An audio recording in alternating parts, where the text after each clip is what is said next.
नमस्कार मित्रांनो, स्पर्धा परीक्षा मराठी चॅनलमध्ये आपले स्वागत आहे.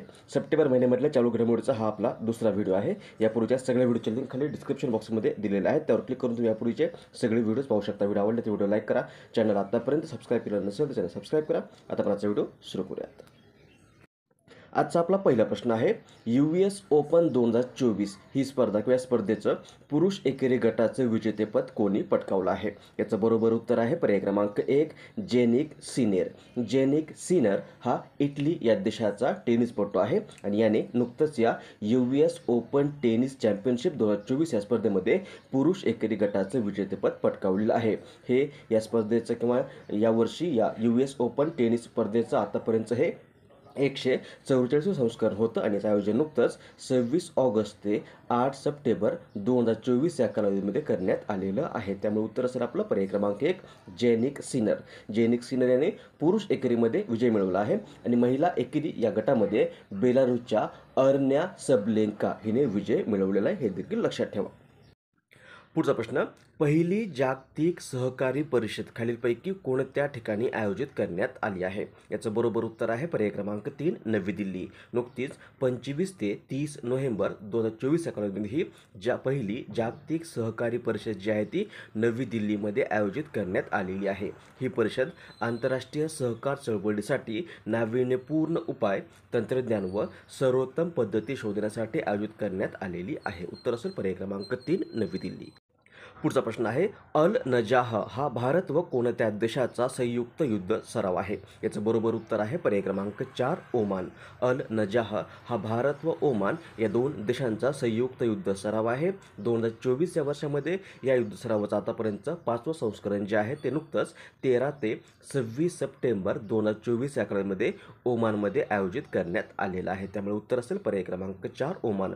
ओमान मॅपमध्ये पाहिलं तर इथे आहे ओमान. राजधानी आहे मस्कट. सध्या सुलतान आहेत हैतम बिन तारिक आणि चलन किंवा करन्सी आहे ओमानची ओमानी रियाल.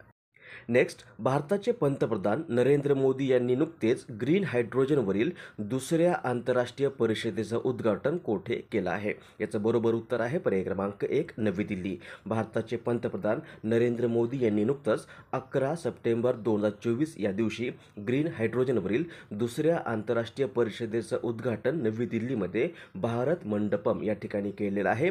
ही परिषद किंवा ग्रीन हायड्रोजनवरील दुसरी आंतरराष्ट्रीय परिषद नुकतीच 11 ते 13 सप्टेंबर 2024 या कालावधीमध्ये नवी दिल्लीमध्ये संपन्न झालेली आहे आणि ही परिषद भारताला ग्रीन हायड्रोजनमध्ये जगात प्रथम स्थान मिळवून देण्याच्या उद्देशाने आयोजित करण्यात आलेली आहे. उत्तर असेल पर्याय क्रमांक 1 नवी दिल्ली. नेक्स्ट, खालीलपैकी कोणता दिवस दक्षिण सहकार्यासाठी संयुक्त राष्ट्र दिन म्हणून साजरा करण्यात येतो? याचं बरोबर उत्तर आहे पर्याय क्रमांक 1 12 सप्टेंबर. दक्षिण सहकार्यासाठी संयुक्त राष्ट्र दिवस दरवर्षी 12 सप्टेंबर या दिवशी साजरा केला जातो. हा दिवस दक्षिणेकडील देशांनी केलेला आर्थिक, सामाजिक व राजकीय विकास याविषयी जागरूकता निर्माण करण्यासाठी साजरा करण्यात येत असून यावर्षी हा दिवस a better tomorrow through south या थीमखाली साजरा करण्यात आलेला आहे. पुढचा प्रश्न आहे, खालीलपैकी कोणता दिवस आंतरराष्ट्रीय साक्षरता दिन म्हणून साजरा करण्यात येतो? याचं बरोबर उत्तर आहे पर्याय क्रमांक 1 8 सप्टेंबर.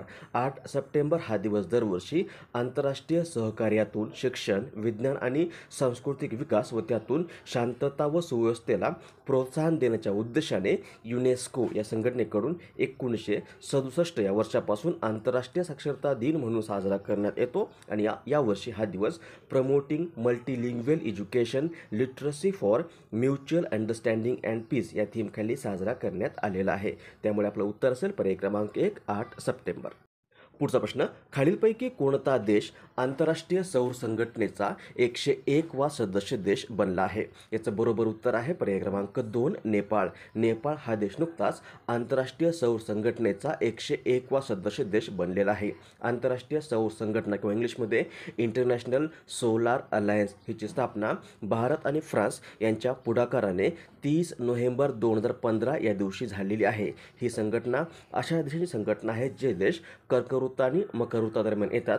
या देशामध्ये खूप मोठ्या प्रमाणात सूर्यप्रकाश पडतो, यामुळे या देशांना एक समान व्यासपीठ उपलब्ध करून देणं व सौर ऊर्जेच्या वापरास प्रोत्साहन देणं या उद्देशाने या आंतरराष्ट्रीय सौर संघटनेची स्थापना 30 नोव्हेंबर 2015 या दिवशी करण्यात आलेली असून हिचं मुख्यालय आहे गुरुग्राम हरियाणा या ठिकाणी आणि सध्या डॉक्टर अजय माथुर हे या संघटनेचे डीजी किंवा महासंचालक आहेत। आणि नेपाळ हा या संघटनेनुसार 101वा सदस्य देश बनलेला आहे। नेपाळ मॅपमध्ये पाहिलं तर इथे आहे नेपाळ, राजधानी आहे काठमांडू, सध्या राष्ट्रपती रामचंद्र पौडेल आणि पंतप्रधान आहेत KP शर्मा ओली, नेपाळचे चलन आहे नेपाळी रुपया। पुढचा प्रश्न आहे, आंतरराष्ट्रीय नाणेनिधीने भारताचा 2024-25 या आर्थिक वर्षामध्ये विकास दर किती राहण्याचा अंदाज नुकताच व्यक्त केला आहे?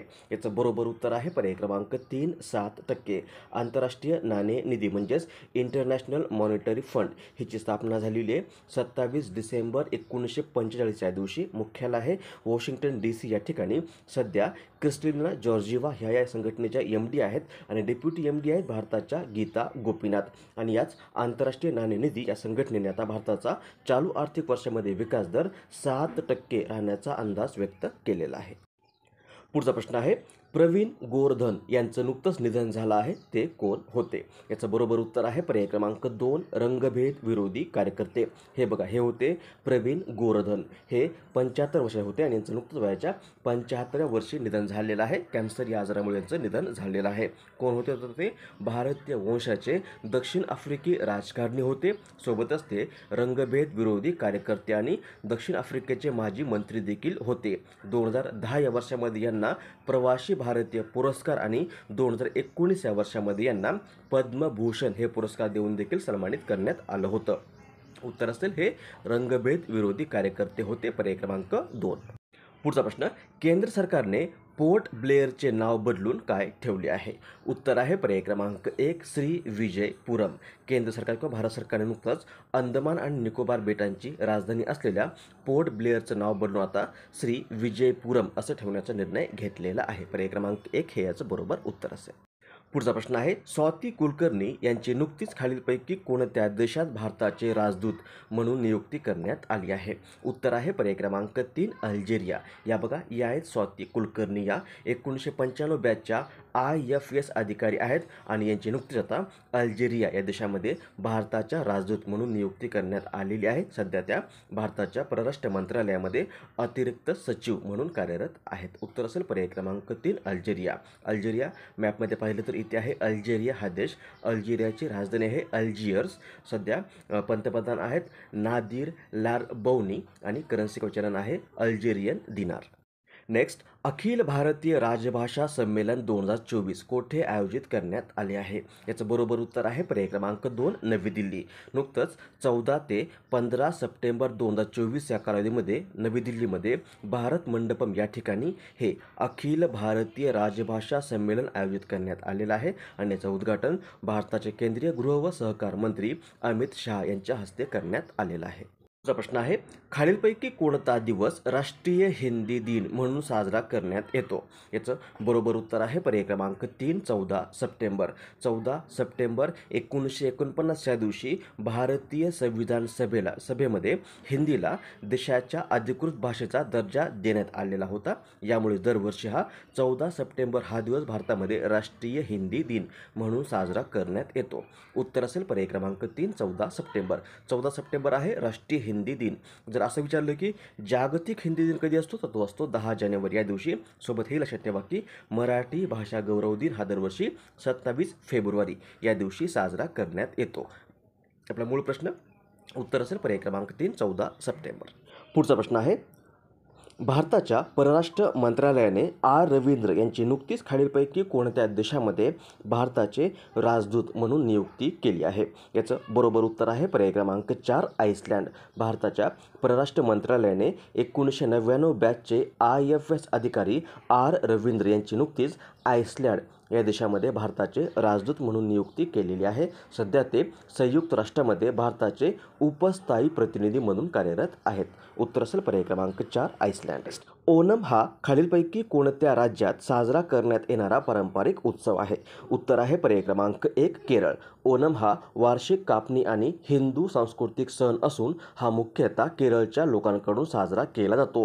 केरळी लोकांमध्ये हा एक प्रमुख वार्षिक कार्यक्रम असून हा राज्याचा अधिकृत सण देखील आहे. यामध्ये सांस्कृतिक कार्यक्रमांचा देखील समावेश असतो आणि 2024मध्ये हा सण नुकताच 15 सप्टेंबर 2024 या दिवशी साजरा करण्यात आलेला आहे. उत्तर असेल पर्याय क्रमांक 1 केरळ. केरळ मॅपमध्ये पाहिलं तर इथे आहे केरळ. राजधानी आहे तिरुअनंतपुरम. राज्यपाल आहेत अरिफ मोहम्मद खान. मुख्यमंत्री आहेत पी. विजयन.